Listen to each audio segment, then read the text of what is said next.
दोस्ती का फल।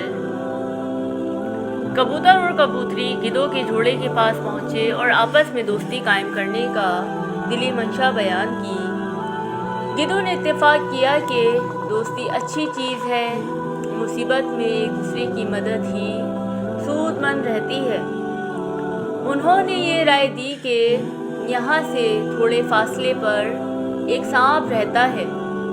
शफी अकील किसी जंगल में एक कबूतर और कबूतरी अमन सुकून से रह रहे थे।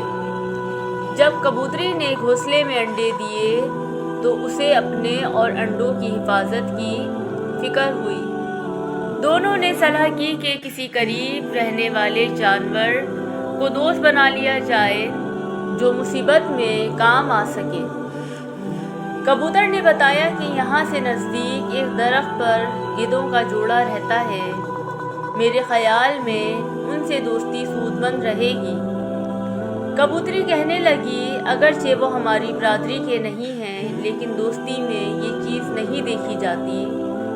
कबूतर और कबूतरी गिद्धों के जोड़े के पास पहुँचे और आपस में दोस्ती कायम करने का दिली मंशा बयान किया। गिद्धों ने इत्तेफाक किया कि दोस्ती अच्छी चीज़ है, मुसीबत में एक दूसरे की मदद ही सूदमंद रहती है। उन्होंने ये राय दी कि यहाँ से थोड़े फासले पर एक सांप रहता है, बेहतर है उसे भी दोस्ती के रिश्ते में रो लिया जाए।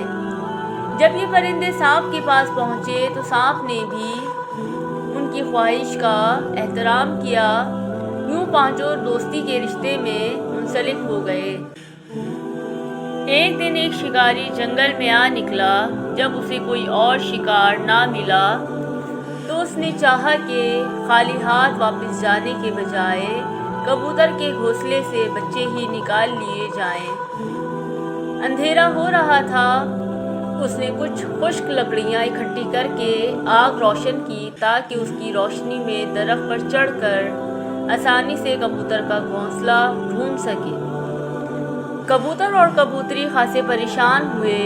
उन्होंने चाहा कि अपने दोस्तों की मदद के लिए बुलाएं, लेकिन फिर सोचा कि पहले अपनी मदद आपको सुनहरी उसूल आजमाया जाए।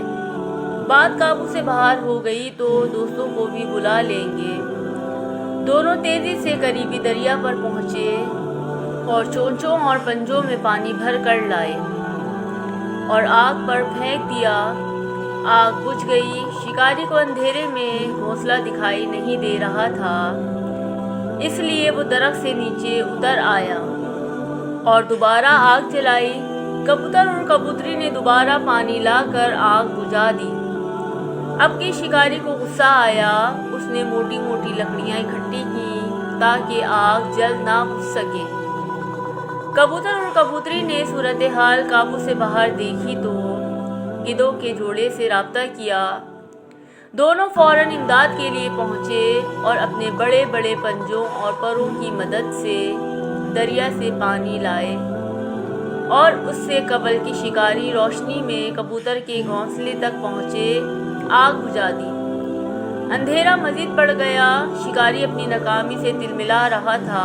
आखिर उसने फैसला किया कि रात जंगल में ही गुजार दी जाए।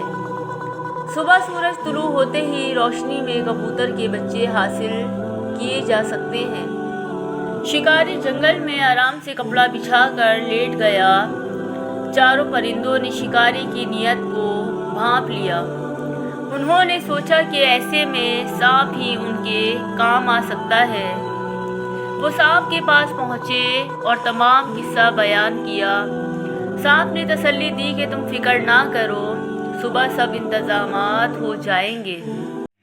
अगली सुबह शिकारी बेदार हुआ। वो कबूतर के बच्चे हासिल करने के लिए दरख्त पर चढ़ने लगा, लेकिन यकदम हवास बाख्ता हो गया। क्या देखता है कि जिस दरख्त पर वो चढ़ रहा है उसके तने के साथ एक खौफनाक सांप लिपटा हुआ फनकार रहा है। शिकारी को अपनी जान के लाले पड़ गए। वो अपना सारा सामान छोड़कर भाग गया और आज तक कहीं उसका पता नहीं चल सका। कबूतर आज भी सुख चैन की अलामत है اور یہ سب ان کی پرخلوص دوستی کا نتیجہ ہے۔